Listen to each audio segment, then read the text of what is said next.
కథ చెబుతా. కథ చెబితే ఊ కొడతావా, ఉలిక్కి పడతావా అంటూ గారంగా అమ్మమ్మలు నానమ్మలు తమ ఒడిలో కూర్చోపెట్టుకుని అప్పాలు పెడుతూ మనకు కథలు చెప్పిన తరం ఒకటి. తాంజీరో, కకాషి, ఇన్సుకే, జోయిమి, జెనిస్టు ఇలా నోరు తిరగని పేర్లతో అబ్బులు పడే సాహసాలు చేసే వీరి గాథలు చర్చించుకునే రోజులివి. తరాలు మారిన, కాలం రూపాంతరాలు చెందిన కథను ఎవరు కోరుకోరు? మన ముక్కు తరం మన జ్ఞాపకాల కథల్లో మనతో ఉంటే మనం మన తర్వాత తరానికి కథలమే కదా. జీవితంలో కథలు అంతగా పెనవేసుకుపోయాయి. యానిమేలు, వీడియో గేమ్స్, రీల్స్, స్క్రీన్స్ హంగుల్లో కథ మరుగున పడింది. తరతరాల సంపుటి విభిన్న కథల కమామేషు గుర్తు చేసే ప్రయత్నమే మా ఈ కథల కథ. మీరు సిద్ధమంటే మా కథకుల్ని మీ చప్పట్లతో పిలిచేయండి మరి. తగధా జంత తరికిట తరికిట థా, తగధా జంత తరికిట తరికిట థా. అయ్యా సోదర భారత వీరుల్లారా, తందానా తందానే తందానా. అమ్మ పుణ్యశీలు రఘు తల్లుల్లారా, తందానా తందానే తందానా. కళలను పోషించు పెద్దల్లారా, తందానా తందానే తందానా. తేనెల మాటల పిల్లల్లారా, తందానా తందానే తందానా. రేపటి భారత పౌరుల్లారా, తందానా తందానే తందానా. సిరిగర భారత మాతను తలచి, తందానా తందానే తందానా. శ్రీరంజులు తెలుగు నేలకు మ్రొక్కి, తందానా తందానే తందానా. తాం జంతది తళాంగు తకది మిరాగత అళగి తాది నృత్యముల తంబుర కథ వినుడి. బళారే హే బళారే తకజంతది తళాంగు తకది మిరాగత అళగి తాది నృత్యముల తంబుర కథ వినుడి. బళాబలి ధాం జంత తరి తరికిట తరికిట థా. ఒరేయ్ ఏమిట్రా? ఏమిటా ఈ జనం, ఈ లైటింగ్, ఈ పేరెంట్స్, జనాలు, పిల్లలు వీళ్ళందరినీ చూస్తుంటే చటుక్కున ఒక్క గెంతులో ఇక్కడ నుంచి పారిపోదామని భయం వేస్తుంది. అవునా? ఎందుకు అంత భయం? భయం ఎందుకా? ముందేమో నాటిక అన్నారు, ఆ తర్వాత నాటకం వేయమన్నారు. వేసావు కదా కింది సంవత్సరం. వేశాను, కోతి వేషం. మరి ఇంకేం భయం సోదరి? మొదటిసారి స్టేజ్ ఎక్కిన నేను భయపడాలి కానీ నీకు ఎందుకు భయం చెప్తాను? నాటకం అంటే ఏదో అందరితో పాటు 2 డైలాగులు చెప్పేస్తే అయిపోతుంది. నాటకం అంటే 2 డైలాగులే. 2 డైలాగులే. కానీ ఇప్పుడు చూడు, ఈ వేషం, ఈ పాట, ఈ డాన్స్ ఇవన్నీ చూస్తుంటే మనం ఏం చెప్పబోయామో కూడా మర్చిపోయా సోదరా. జీవన వికాస విద్యావనంలో పిల్లలను అలరించడానికి డ్రామాలతో, డాన్సులతో, పాటలతో ప్రతి సంవత్సరం పెద్దలందరం కలిసి సందడి చేస్తామంట కదా. అవును. ఈ సందడికి మనం బుర్రకథ చెప్పడానికి వచ్చాం. వీళ్ళందరూ వినడానికి వచ్చారు. వినాలి. ఏం వినాలి? ఏంటి మనం బుర్రకాయ చెప్తే వీళ్ళందరూ వింటారా? చచ్చినా వినరు. ఎందుకు వినరు సోదరి? ఎందుకు వినరా? వీళ్ళ ఇప్పటికే చాలా మంది ఏమనుకుంటున్నారో తెలుసా? ఏమనుకుంటున్నారు? My patience is draining, is this entertaining? our patience is draining, is this entertaining? Yeah yeah yeah.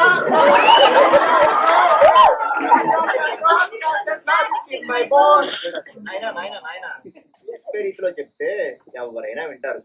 ఇంతకీ ఈ రోజు మనం ఇక్కడ ఏం చెప్పబోతున్నామో తెలుసా? ఈ రోజు మనం బుర్రకథ చెబుతూ కొన్ని కథలను ప్రేక్షకులకు చూపించబోతున్నాం.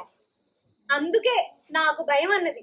కథ చెప్పడం ఓకే, డ్రామాగా చేసి చూపించడం కూడా ఓకే, కానీ ఈ చెబుతూ చూపించడం అంటేనే పాదుకా పట్టాభిషేకం నాటకంలో బడితిగోడ్లాగా గొప్ప రాళ్ళ దెబ్బలు తినాల్సి వస్తుందేమోననే నా భయం. మరేం పర్వాలేదు, మన ప్రేక్షకులందరూ రసహృదయులే. తింటే 2 దెబ్బలు తిందాం కానీ ప్రయత్నం మాత్రం చేద్దాం. ఏమంటారు? సరే గురువు గారు, మీతో పాటు మేము కూడా సిద్ధం. ఇంతకీ ఇవాళ ఏం కథ చెప్పబోతున్నారు? ఏం చూపించబోతున్నారు?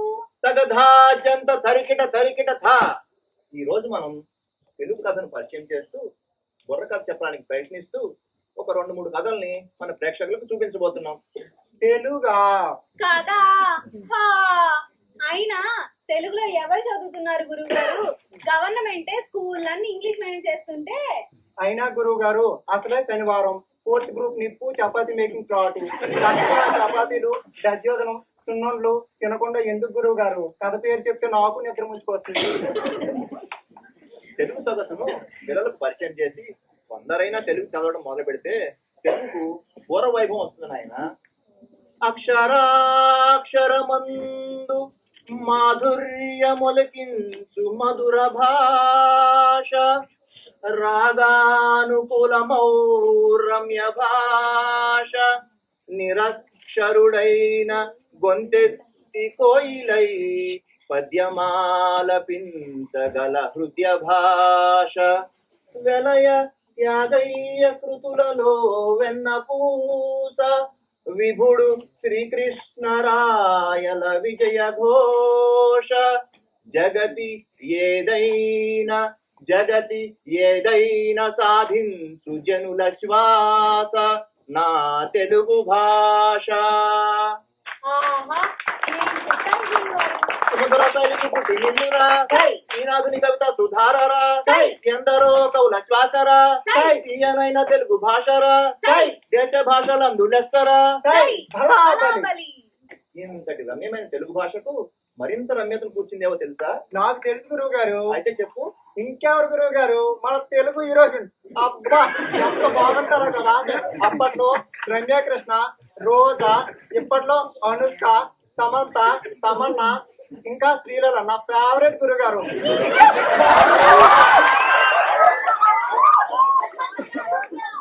నువ్వు ఎక్కడికో వెళ్ళిపోతున్నట్లున్నావు. అవును సోదరి, స్వర్గలో ఒక అంచులు దాటి వెళ్ళిపోయాను. జాగ్రత్త సోదరా, అంచు విరిగిందంటే స్వర్గం నుంచి నరకలోకి లోతుల్లోకి వెళ్ళి పడాల్సి వస్తుంది. గురువు గారు, రమ్యమైనది అంటే దాని అర్థం మనుషుల అందం గురించి కాదు. తెలుగు భాషలో పదాలన్నీ అచ్చులతో అంటే అ, ఆ, ఈ, ఉ, ఓ, ఔ ఈ అచ్చు అక్షరాలతోనే మిగులుతాయి. ఇవి భాషకి ఎంతో అందాన్ని ఇస్తాయి. భాష యొక్క అందాన్ని వచనంతో చెప్పలేము. కవిత, గానం మాత్రమే భాష యొక్క అందాన్ని తెలియపరుస్తాయి. ప్రపంచ భాషల్లో ఇటాలియన్ కూడా ఒక అందమైన భాష. అందుకే తెలుగును ఇటాలియన్ ఆఫ్ ది ఈస్ట్ అంటారు. ఓహో. ఇక కథ విషయానికి వస్తే కవిత కన్నా కథే ముందు పుట్టిందని చెప్పవచ్చు. కథలో కొంత కవిత, కవితలో కొంత కథ మిళితమై ఉన్నప్పటికీ రెండు విభిన్న ప్రక్రియలుగానే అభివృద్ధి చెందినాయి. రామాయణ, భారత, భాగవతాల్లో కవిత్వం కన్నా కథలనే ఎక్కువ వింటారు కదా. అలాగే మీరు కూడా చిన్నప్పటి నుంచి కథలను వింటూనే చదువుతూనే పెరిగారు కదా. వినే ఉంటాం కానీ ఏమి గుర్తులేవు గురువు గారు. నాకు తెలిసి స్టోరీ అంటే ఫేస్బుక్ స్టోరీలు లేదా రాక ప్రాణ, mister beast, smiling queen, darling princess, insta స్టోరీనే. అన్నంత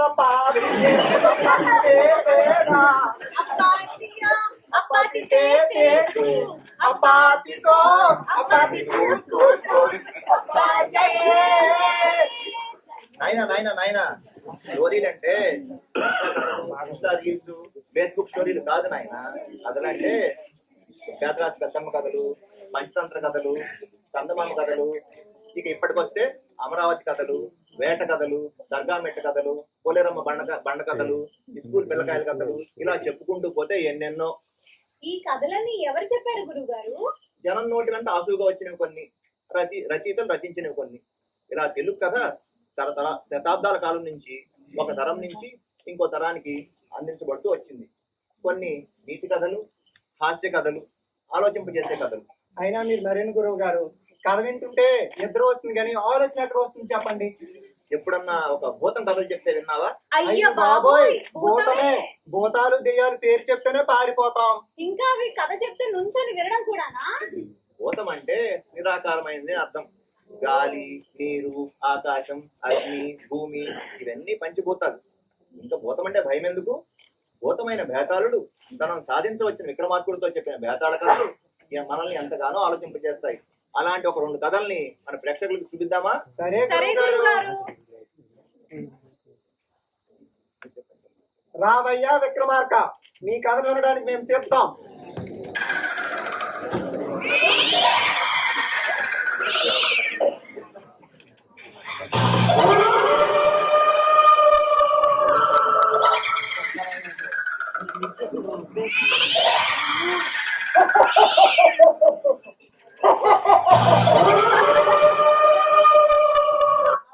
ఓ విక్రమార్క మహారాజా, ఈ భయంకర కాలరాత్రిలో హంసతూలికా తల్పంపై హాయిగా సేదలాల్సిన నువ్వు ఇలా శ్మశానంలో పడుతున్న శ్రమ చూస్తుంటే నాకు జాలితో పాటు ఆశ్చర్యం కూడా కలుగుతుంది. రాజు అయిన నిన్ను ఇంతటి కఠిన పరీక్షలకు గురి చేయగల శక్తివంతుడు ఎవడా అనే ఆలోచన కూడా కలుగుతుంది. నువ్వు పడే ఈ శ్రమ చూస్తుంటే ఇది స్వార్థపరత్వమా లేక పరోపకార తోచకుంది. నా అనుమానం ఏమిటంటే నీకు గౌరవనీయులైన వ్యక్తి చెప్పిన మాటలను నువ్వు సరిగ్గా అర్థం చేసుకొని ఉండవని. ఇలాంటి పొరపాటు వల్లనే రాజసత్కారం గల సత్కీరుడు అనే మహాకవి తన ఆత్మగౌరవాన్ని ఎలా కోల్పోవాల్సి వచ్చిందో చూపిస్తాను చూడు. మంగళగిరి రాజస్థానంలో సత్కీరుడికి సముచిత స్థానం ఉండేది. రాజుకు ఆయన అంటే ఎంతో అభిమానం. ప్రతిరోజు సత్కీరుడితో సంభాషించినదే రాజుకు తోచేది కాదు.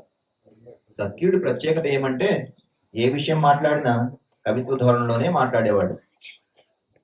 సత్కీరుడికి కేశవుడనే ఒక సేవకుడు ఉండేవాడు.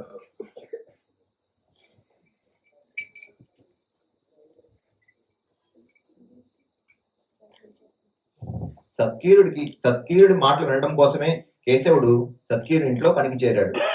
సత్కీరుడు కూడా వాడి ఆసక్తికి ముచ్చటపడి వాడికి అనేక సాహిత్య విషయాలు తెలియజెప్పేవాడు. క్రమంగా కేశవుడికి కూడా కవిత్వం అబ్బింది. ఇలా ఉండగా ఒక రోజున,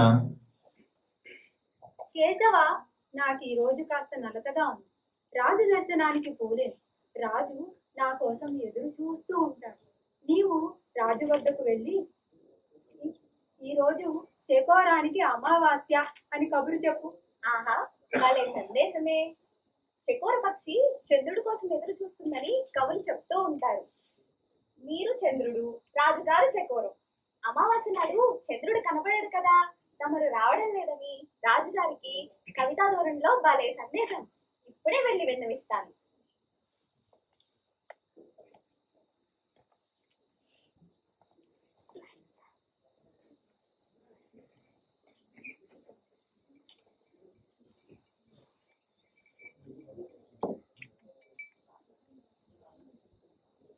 మహారాజా నమస్కారం. నా పేరు కేశవుడు. నేను సత్కీరుల వారి సేవకుడిని. సత్కీరుల వారి తమతో, ఓ చెకోరమా, నేడు మీకు అమావాస్య అని విన్నవించమన్నాను. నాకు సంతోషంగా ఉందని ఆ చంద్రుడితో చెప్పు. చిత్తం మహారాజా. ఓరి, నీకు అంత అర్థమైనట్లు తలొక్కుతున్నావు. ఇంతకు నేను ఎందుకు సంతోషంగా ఉన్నాను నీకు తెలుసా? తెలియకేం మహారాజా, తమరు స్వార్థపరుడు. ఓరి, సత్కీరుడికి సేవకుడమైన నీకు నా మాటలు అర్థమవుతాయి అనుకున్నాను, కానీ స్వార్థపరుడని ఇలా తప్పుగా అర్థం చేసుకుంటావు అనుకోలేదు. నేను ఎందుకు స్వార్థపరుడో చెప్పకపోతే నిన్ను కారాగారంలో వేయిస్తాను. ప్రభువులు అమావాస్య గురించి ఆలోచించగా అమావాస్య తర్వాత చంద్రుని వెన్నెల రోజు రోజుకి పెరుగుతుంది కదా. చకోరమైన తమకు చంద్రుని వెన్నెల అంటే సత్కీరుల వారితో ఎక్కువ సంభాషించవచ్చని ఆలోచిస్తున్నారని తమరిని స్వార్థపరులన్నాను. నువ్వు సత్కీరుడికి తగిన సేవకుడివి. నీ మాటలు నాకు ఆనందాన్ని కలిగించాయి. కానీ మొదటిసారి నా వద్దకు వచ్చిన నీవు ఇంతటి ధైర్యాన్ని ఎలా ప్రదర్శించగలిగావు? వారు వీరైనప్పుడు పై చేయి నాదే కదా మహారాజా, ఇంకా భయమెందుకు? వారు వీరు కావడం ఏమిటి? నాకు అర్థం కావలేదు. కొంచెం వివరంగా చెప్పు. అసలు రాజు తమరు. చంద్రుడన్న పదానికి రాజు అనే అర్థం ఉండనే ఉంది కదా. మా యజమాని రాజైనాడు అంటే పై చేయి నాదే కదా మహారాజా. శబాష్, బాగా చెప్పావు.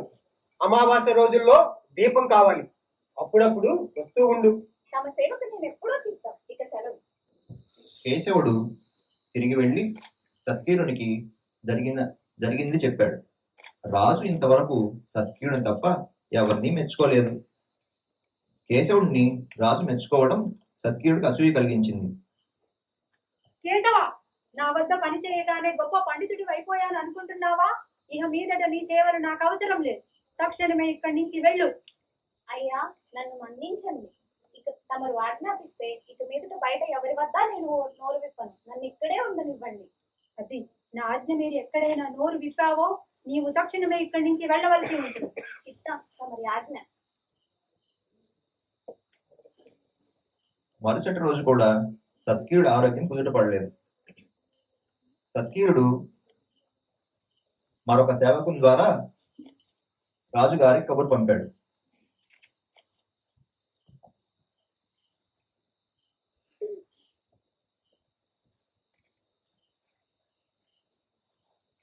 వాడు తిరిగి వచ్చి రాజు కేశవుడి గురించి అడిగారని చెప్పడంతో సత్కీయుడు అసూయ ఇంకా పెరిగింది. 4 రోజులు గడిచాయి. సత్కీయుడి ఆరోగ్యం కుదుటపడింది. రాజు వద్దకు వెళ్ళాడు. జయము జయము మహారాజా, జయము జయము. రండి సత్కీర కవీంద్ర, ఇన్నాళ్ళు తమరు రాలేదు. కేశవుడైనా పంపి ముందు ఉండాల్సింది. ఇంతకు కేశవుడు ఏమైనాడు? మంచి గంధము చెట్టు ముందు ఉండగా ఆ గంధము పూసుకున్న వ్యక్తి గురించి అడుగుతున్నారు. తమకిది తగునా? మనిషి పూసుకున్న గంధం గంధపు చెట్టుకు వన్నె తెస్తుంది. తమరు అనారోగ్యంతో నన్ను చూడవచ్చారు. మహారాజా, ఇంతకాలం ఈ విషయాన్ని గ్రహించలేకపోయింది. నాకు ఒక అవకాశం ఇప్పించండి, సెలవు ఇప్పించండి మహారాజా. కేశవ, ఇంతకాలం నీలోని ప్రతిభను గుర్తించలేకపోయాను. నిన్ను గొప్ప పండితుడిని చేస్తానని మాటిస్తున్నాను. గడిచిన రోజుల్లో నీ మనసుకు కష్టం కలిగించి ఉంటే మన్నించు కేశవ.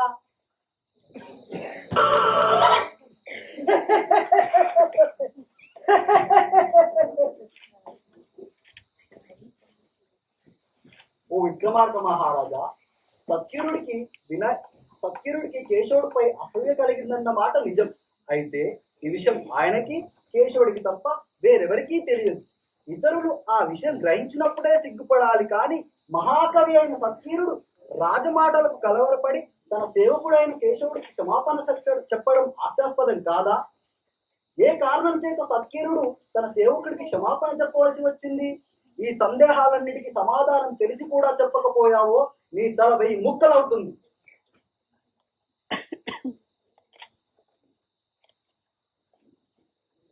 సత్కీరుడి అసూయ గురించి మరొక వ్యక్తికి తెలియదు అనుకోవడం పొరపాటు. సత్కీరుడు తన అనారోగ్యం గురించి తెలియజేయడానికి మరొక సేవకుని పంపినప్పుడే రాజు అది గ్రహించాడు. ఆ కారణం చేతనే సత్కీరుడు గంధపు చెట్టు అది పూసుకున్న వ్యక్తి సామ్యం చెప్పినప్పుడు సత్కీరుడు ఆరోగ్యంగానే ఉన్నా అనారోగ్యంతో తనను చూడవచ్చాడు అని అన్నాడు రాజు. అసూయాపరుడు అనారోగ్య పీడితుడే కదా. రాజా, మీకు మౌనభంగమైంది. ఇక నేను నా చోటికి తిరిగిపోతున్నాను.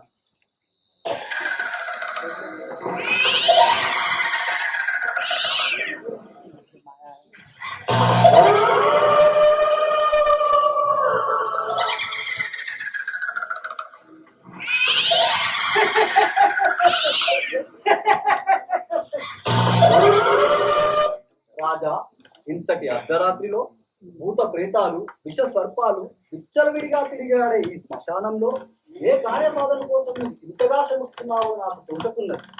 నువ్వు ఎన్నుకున్న కార్యం నీకు అత్యుత్తమమైనదిగా తోచుగా, కానీ దాని సాధనకు ఎంచుకున్న మార్గం ఉత్తమమైనదో కాదో ఆలోచించావా? ఎందుకంటే ఎంతో వివేకవంతులు కూడా తమకు మేలు కలుగుతుందని భావించి కీడుకు దారి తీసే నిర్ణయాలు తీసుకోవడం జరుగుతుంది. ఇందుకు ఉదాహరణగా జయచంద్రుడనే రాజకథను నీకు శ్రమ తెలియకుండా చూపిస్తాను చూడు. అయ్యా, మా గౌరీకి 4-5 రోజులుగా బాగా జ్వరంతో బాధపడుతుంది. కనుమ పండుగ కావడంతో వాళ్ళమ్మ పొద్దున్నే చల్లితో తలస్నానం చేపించింది. అయ్యో, జ్వరం ముక్కుతుందో బాధపడుతూ పెళ్ళని ఫలాంతో స్నానం చేస్తారా? ఇక్కడ గుర్తుందా? చలికి పిల్ల బిసిపోయింది, పైగా వాతం కూడా కమ్మింది. పెద్దవాళ్ళని మీరు కూడా ఇలా చేస్తే ఎలా? మీ 3వ తేలకు అందులోగానే పోతుంది. పిల్లకి ఆయువు ఉంటే బ్రతుకుతుంది, లేదంటే లేదు. కనుమ నాడు కాకి కూడా స్నానం చేస్తుందని శాస్త్రం. మేము ఏదేమైనప్పటికీ సాంప్రదాయం తప్పం. దానికి మీరు మమ్మల్ని నిందించే మాట అయితే మీ వైద్యం మాకు అవసరం లేదు.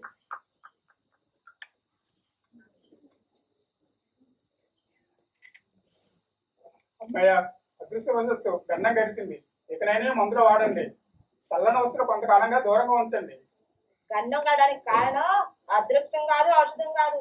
మేము సాంప్రదాయం తప్పక పాటించాం. అందుకు పిల్లని దేవతలు ఆశీర్వదించారు. మీరు ఎలా అనుకుంటే అలా. ఇక మీ ఇష్టం, పిల్ల వస్తా.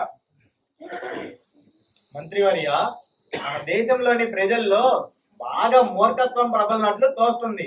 దీనిని నివారించడం మన తక్షణ కర్తవ్యం. మీరేమంటారు? మూఢాచారాలు మన ప్రజల్ని మూర్ఖులు చేశాయి. వాటిని నిరసిస్తూ శాసనాలు చేస్తూ మంచిది. మంత్రి సలహా మేరకు జయచంద్రుడు శాసనాలు చేశాడు. కానీ ఆ శాసనాలు ప్రజలకు నచ్చలేదు. రాజు సాంప్రదాయాన్ని వ్యతిరేకిస్తున్నాడని వారికి కోపం వచ్చింది. వారంతా కలిసి వినాయకుడు అనే వాడిని తమ ప్రతినిధిగా ఎంచుకుని రాజు వద్దకు పంపారు.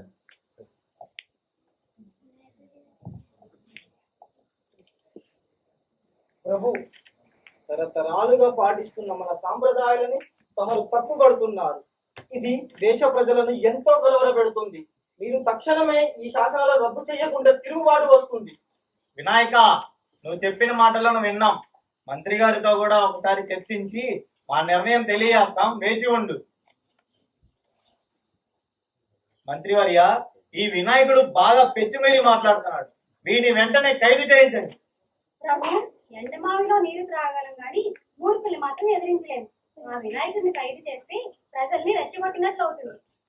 విప్లవం నిజంగానే వస్తుంది. అయితే ప్రజల మూర్ఖత్వాన్ని భరించి ఊరుకోవడమేనా?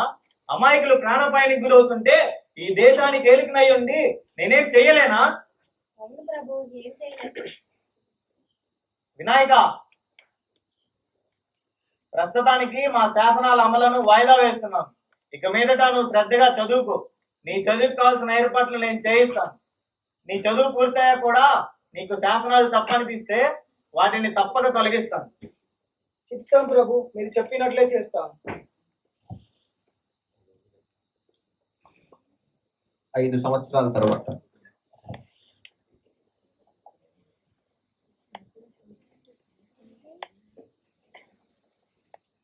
మహారాజా, 5 సంవత్సరాలు చదువు నేర్చుకుంటూ ఎన్నో విశేషాలు తెలుసుకున్నాను. దేశమంతటా సాంప్రదాయాల పేరిట ఎన్నో మూఢాచారాలు ఏర్పడ్డాయి. వాటిని తొలగిస్తేనే దేశం అభివృద్ధి చెందుతుంది. ఆహా, తెలుసుకోవాల్సిన విషయమే తెలుసుకున్నావు. ఇక మీదట శాసనాలు అమలు చేయాల్సిన బాధ్యత నీదే. వాటిని అమలు చేస్తే నాకేం లాభం? నీకు నెలకు 1000 వరహాల జీతంతో రాజ్యోద్యోగం ఇస్తాను. ప్రభు, నేను ప్రజాప్రతినిధిని. నాకు 1000 వరహాల నెల జీతం. తమరు రాజా అంటే తమరు కూడా ప్రజాప్రతినిధే కదా. మరి తమరి నెల జీతం ఎంత? తరతరాలుగా మా పూర్వీకులు ఈ దేశాన్ని నేలారు. నేను ఈ దేశానికి రాజును. నాకు నీకు పోలికేమిటి? పుట్టుక వల్ల రాజయ్యారు తమరు.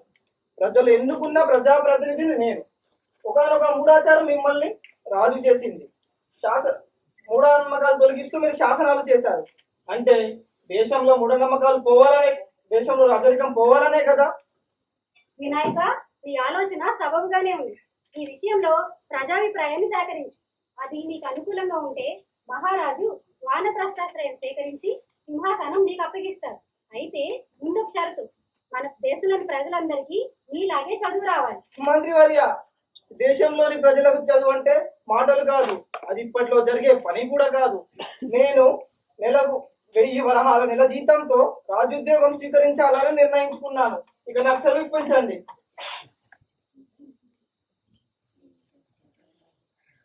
మంత్రివర్య, వినాయకుడితో నేను రాజసింహాసనాన్ని వదిలిపెడతానని ఎలా మాటిస్తున్నావో నాకు ఆశ్చర్యం కలుగుతుంది.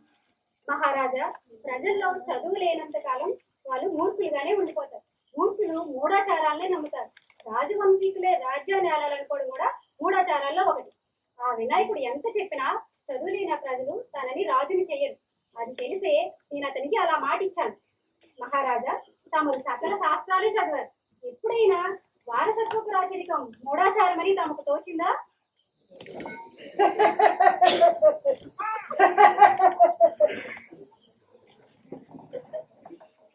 చూసావా విక్రమార్క మహారాజా, ప్రజల ప్రతినిధి అయిన వినాయకుడు చదువుకొని రాజు కావాలని ప్రయత్నించి చివరకు నెలకు 1000 వరహాల జీతంతో రాజస్థానంలో ఉద్యోగం చేయడానికి ఎందుకు నిర్ణయించుకున్నాడు?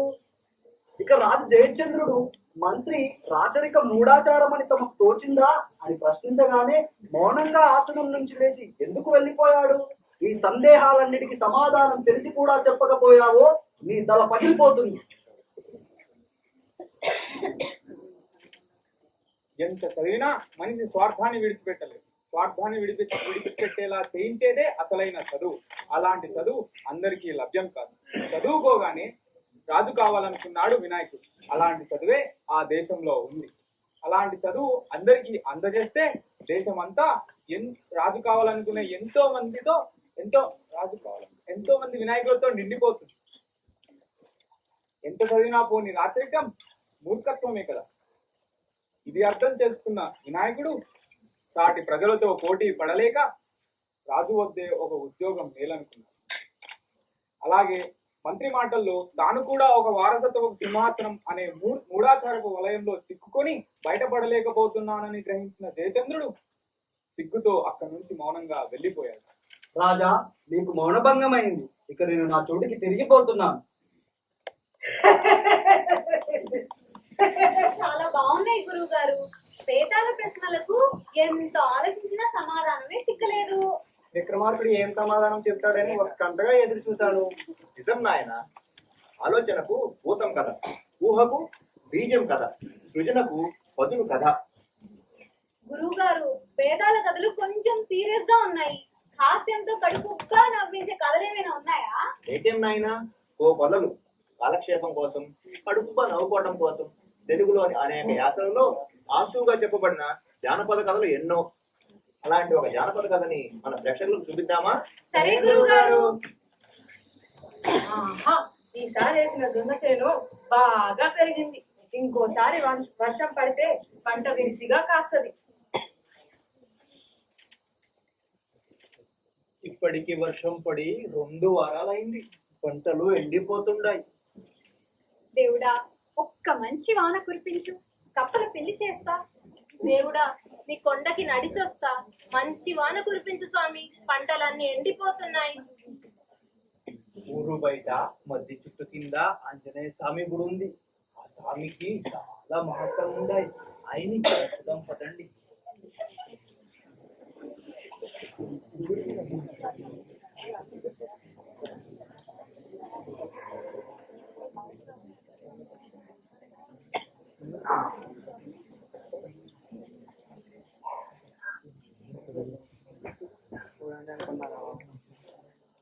స్వామి, వానరు కురిపిస్తే నీకు అప్పాలు చేస్తా స్వామి. స్వామి, తమలపాకులు పూర్తి చేస్తా స్వామి, వర్షం కురిపించు స్వామి. స్వామి, పంటలు బతికి వర్షాలు పడి పంటలు బతికితే ఈ భూమి మీద ఎవ్వరూ వేయని విధంగా నీకు చిటికల పందిరి వేస్తా స్వామి. నా పంటను ఎట్లాగైనా కాపాడు స్వామి.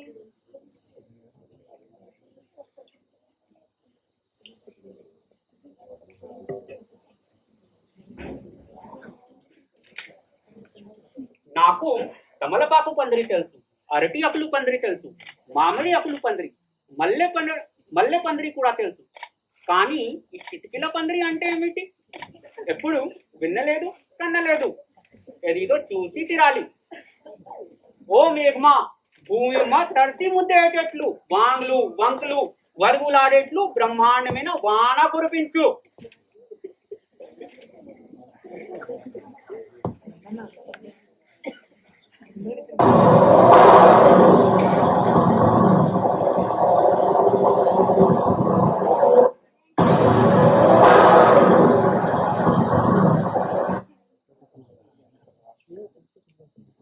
ఆహా, ఏ మహత్య ఆంజనేయ స్వామిది.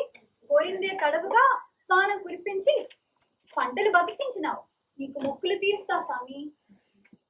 నువ్వు మొక్కున్నట్టే వానలు కురిచినాయి, మొక్కలన్నీ బతికినాయి. వెంటనే ఆంజనేయ స్వామికి మొక్కు తీర్చు, లేకపోతే కోపం వస్తుంది.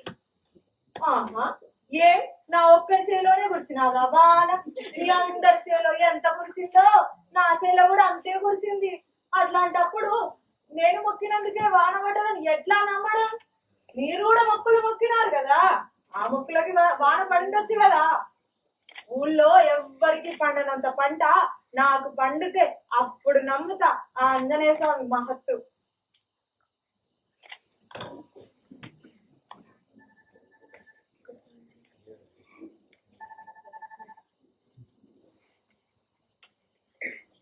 ఎలైనా చెప్పింది కూడా నిజమే.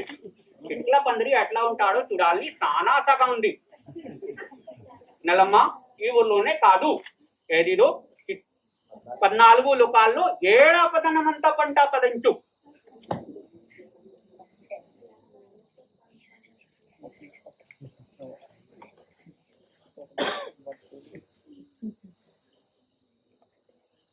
ఈ పంటకి ఎల్లన్నా చేను ఎరగాసింది.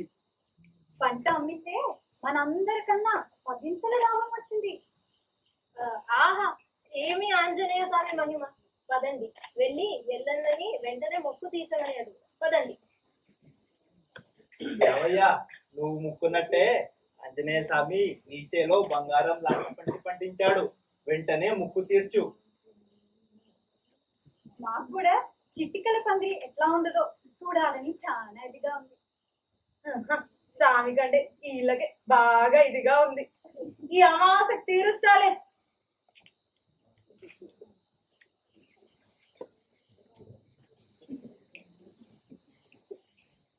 ఆహా, అమావాస్య వాటింది.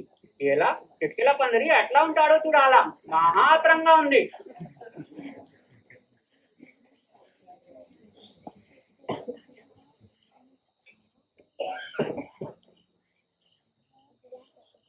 ఇదేంద్రా, మీరు ఏమి అనుకుంటా వస్తా చెట్లు స్వామి, నేను కోరుకున్నట్టే ఊళ్ళో ఎవ్వరికి పండనంత పంట పండించినావు. నేను మొక్కున్నట్టే నీకు చిటికల పందిరి వేస్తా ఉన్నా. చూడు, దక్షిణ వైపు పందిరి గుంజ, తూర్పు వైపు పందిరి గుంజ, ఉత్తరం వైపు పందిరి గుంజ, పడమర వైపు పందిరి గుంజ. బాగా చూడు, 4 గుంజలు చిటికలతో వేసేసా. ఇప్పుడు ఈ గుంజలను కలుపుతూ పందిరి వేస్తా ఉన్నా. చూడు,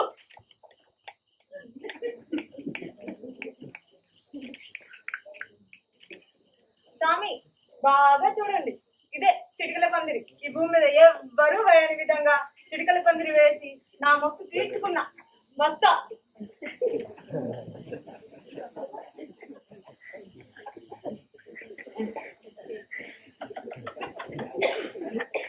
అరే రే, కిటికీల పందిరి అంటే ఏమో అనుకుంటే కానీ తీరా ఆయన ఇల్లు పేద పిసినారి అని తెలిసి వాణి మాటలు నావినందుకు బాగానే శాస్తి జరిగింది.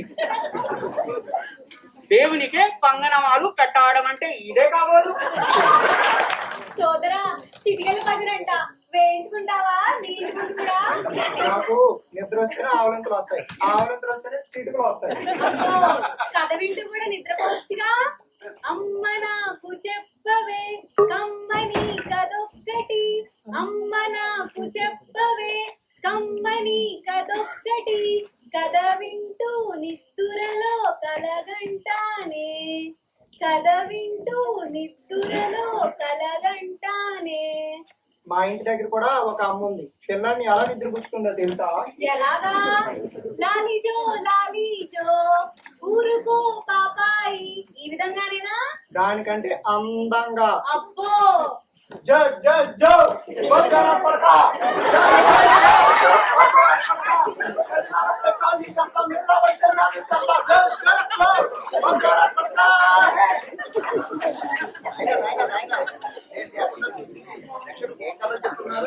చూడండి గురువు గారు, నిద్రపోవడానికి కథలు చెప్పమంటే కాళ్ళకి చెప్తా, మెల్లకి చెప్తాను,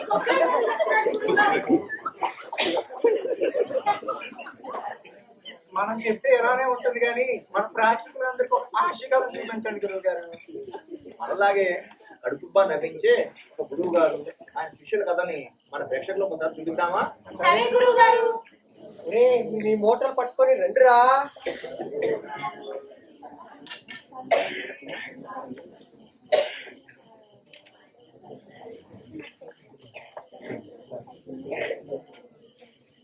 అసలు ఈ కాలుకి ఏమైనా జ్ఞానం ఉందా? మనం యువతలుగా మనం కూర్చేటప్పుడు ఇది మోకాలు లోతు మాత్రమే ఉంది. ఇప్పుడు లోతుతో పాటు స్వభావం కూడా పెరిగిపోయింది. దీనికి నా దగ్గర ఉన్న సంపదను నా శిష్యులను చూసి ఈర్ష్య కలిగినట్టుంది. ఒకప్పుడు ఈ కాలువలో ఒక చుక్క నీరు కూడా ఉండేది కాదట. అలా ఉన్నప్పుడు ఒకసారి ఒక పెళ్లి బృందం నడుచుకుంటూ అవతలి గట్టుకు వెళ్తుంటే హఠాత్తుగా విపరీతమైన నీటితో వచ్చిందంట ఈ కాలువ. వచ్చి ఏం చేసిందంట? ఇంకేం చేస్తుంది, అందరినీ ప్రవాహంలో కొట్టుకుపోయింది. తరువాత వాళ్ళందరూ సవాలుగా వేరు వేరు చోట్ల తేలారట. అయ్య బాబోయ్, ఈ ప్రపంచంలో ఈ కాలు అంత కంట్రీది మరెక్కడా లేదంట మా తాత చెప్పాడు. దీనికి విపరీతమైన అసూయ. నీళ్లు లేనప్పుడే ఇది కంత్రి పనులు చేసేది. ఇప్పుడు నీళ్లు నిండుగా ఉన్నాయి. ఇప్పుడు కత్రి పొందులో చూస్తుందో. మనం అందరం చాలా ఆలోచించి మాత్రమే ఒక నిర్ణయం తీసుకోవాలి. అలా చెయ్యకపోతే మనం అనవసరంగా పడాలు కొలవాల్సి వస్తుంది. ఈ కాలువ కంత్రినే కాదు, కొట్టి దొంగది. నిజమా? అవును, కానీ అది అలా కనిపించదు. ఒకసారి ఒక ఉప్పు వ్యాపారి ఉప్పు అమ్ముకుంటూ ఊళ్ళన్నీ తిరుగుతూ తన ఎడ్ల బండితో సహా కాలుకు దాటుతూ ఉంటే ఎడ్ల బండితో సహా కాలువలో కొట్టుకుపోయిందిట. పాపం వ్యాపారి బండిని ఎడ్లను ఎలాగో ఒడ్డుకు చేర్చాయట. బండిలో ఉన్న మూటలు మాత్రం పుట్టినవి పుట్టినట్లే ఉన్నాయట. బండిలోని ఉప్పు గొప్పాలోని ఉప్పు మాత్రం మాయమైందంట. కాలువ నిజమే, కాలువ మహా దొంగది. గురువు గారు చీకటి పడుతుంది, ప్రేమ చేద్దాం అంటారు. మీరందరూ మీ మీ మోటార్లు కింద పెట్టి ఇదిగో ఈ కారం కొట్టి ఇలా కూర్చోండి. కూర్చో కూర్చో.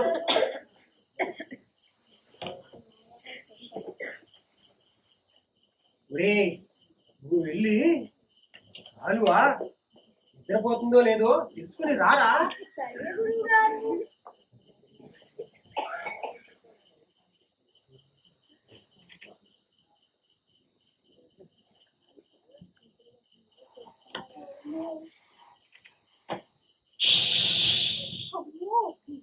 గురువుగారు, కాలువ మెరుపుగానే ఉందండి.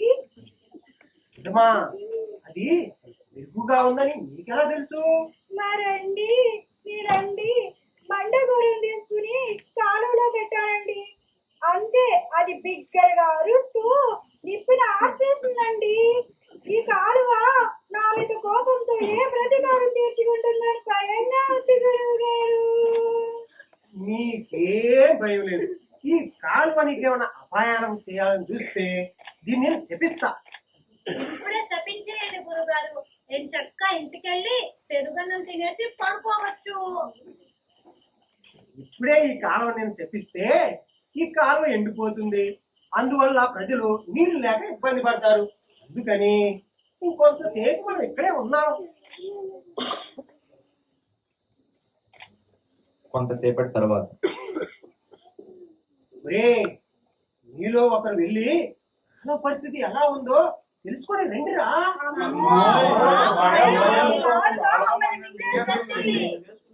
ఎవరో ఒకరు వెళ్ళి చూడకపోతే ఇక్కడ ఉండాల్సి వస్తుంది. ఇక్కడ ఉంటే నక్కలు పుల్లొచ్చి చంపుకు తింటాయి, దొంగలు రోజు పోతారు, దెయ్యాలు పీకు తింటాయి. అందరం తెలివిగా ప్రవర్తించాలి. కాలువ నిద్రపోతున్నట్లయితే మనం కాలువను దాటేయచ్చు. అందుకని మీలో ఒకరు వెళ్ళి కాలువ పరిస్థితి తెలుసుకొని రావాలి. తప్పదు. అయితే మేమందరం కలిసి వెళ్తాము.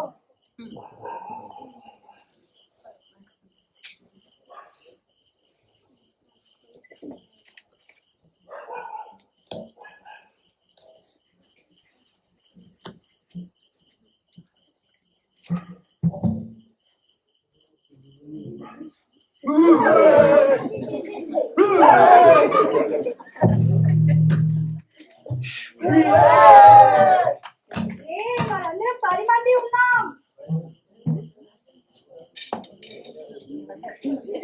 గురువు గారు, కాలువ ఆడంగా నిద్రపోతుంది. మనం బయలుదేరవచ్చు.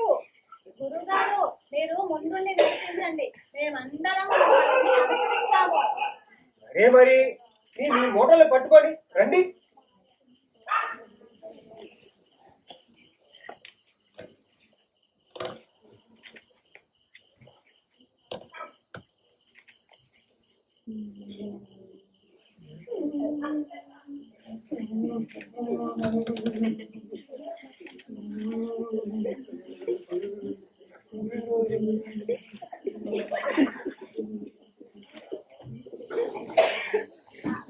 రండిరా, త్వరగా వెళ్ళాలి.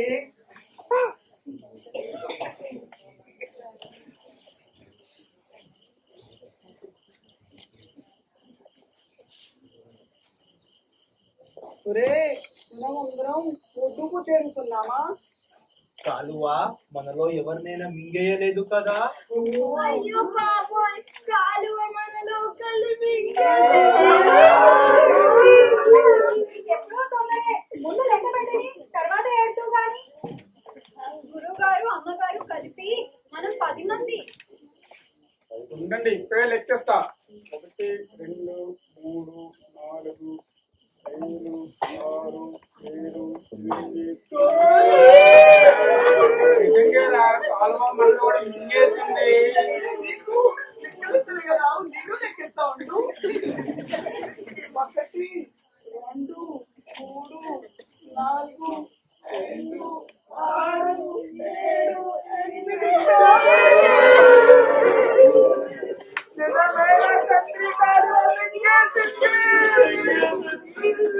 ఒరే ఒరే ఒరే, ఏమైందిరా? ఎందుకు అందరూ ఏడుస్తున్నారు? గురువుగారు కాలువ మనలో అందరు ఇక్కడే ఉన్నారు కదా, మీరు ఎవరిని మింగేసింది కాలువ? అదే తెలుసుకోలేకపోతున్నా. మనం 10 మంది, మీరే లెక్క పెట్టి చూడండి. అరే మరి 1 2 3 4 5 6 7 8 9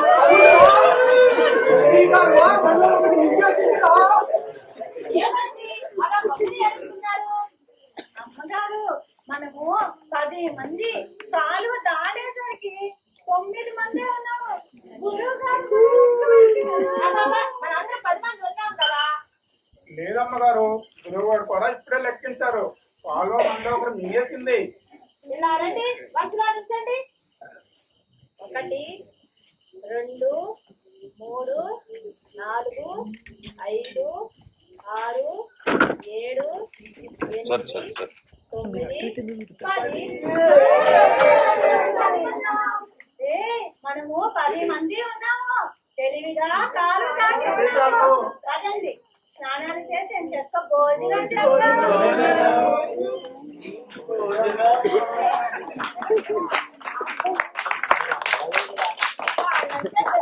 త్వరపడవచ్చు. మీ అజ్ఞానం ఏమైంది? ఎవరన్నింటి ఎదుర్కోరు. వాళ్ళు చేసిన గంటగోళానికి నా మతి పోయింది. నీకు తెలుసు కదా, నేను లెక్కలో ఎంత పండితుల్లో. ఈ చిన్న విషయాన్ని నేను పరిష్కరించలేనా? నేను పరిష్కరించలేక నువ్వు పరిష్కరించేసా. అబ్బా, భలే నవ్వించింది కదా. ఇప్పుడు ఇలాంటి కథలు చదవాలన్నా వినాలన్నా ఎక్కడ దొరుకుతున్నాయి? ఎక్కడ దొరుకుతాయంటావేంటి? కథలు చెప్పే బొమ్మను నీ చేతిలో పెట్టుకొని కథలు చెప్పే బొమ్మ. వారే వారే వారే వారే వారే వయ్యారి బొమ్మ, ఇది మాయలు చేసే మాటల బొమ్మ. వారే వయ్యారి బొమ్మ, ఇది మాయలు చేసే మాటల బొమ్మ. వారే వయ్యారి బొమ్మ, చేతిలో సీతారు బొమ్మ, చేతిలో సీతారు బొమ్మ, చేతిలో సీతారు బొమ్మ, దీని పేరే సల్లుకోనమ్మా. వయ్యారి బొమ్మ, ఇది మాయలు చేసే మాటల బొమ్మ. వారే వయ్యారి బొమ్మ. సోదరా, ఈ సెల్ ఫోన్ లో కథలన్నీ వినొచ్చా? అబ్బో, ఒక్క కథ ఏంటి, కథలు, కవితలు, పాటలు, ఆటలు, ఇంకా ఎన్నెన్నో. ఒక్కసారి రుచి పెట్టావంటే ఒక్కసారి రుచి పట్టావంటే వదలడం, వదిలించుకోవడం కూడా చాలా కష్టం. అదేంటి గురువు గారు, ఇంటర్నెట్ తో సెల్ ఫోన్ ద్వారా ఎన్నో విషయాలు అరచేతిలో అందుబాటులో ఉంటుంటే ఒకసారి తెర కళ్ళప్పకి చూస్తుంటే బుర్రకు ఆలోచించే సమయమే దొరకదు.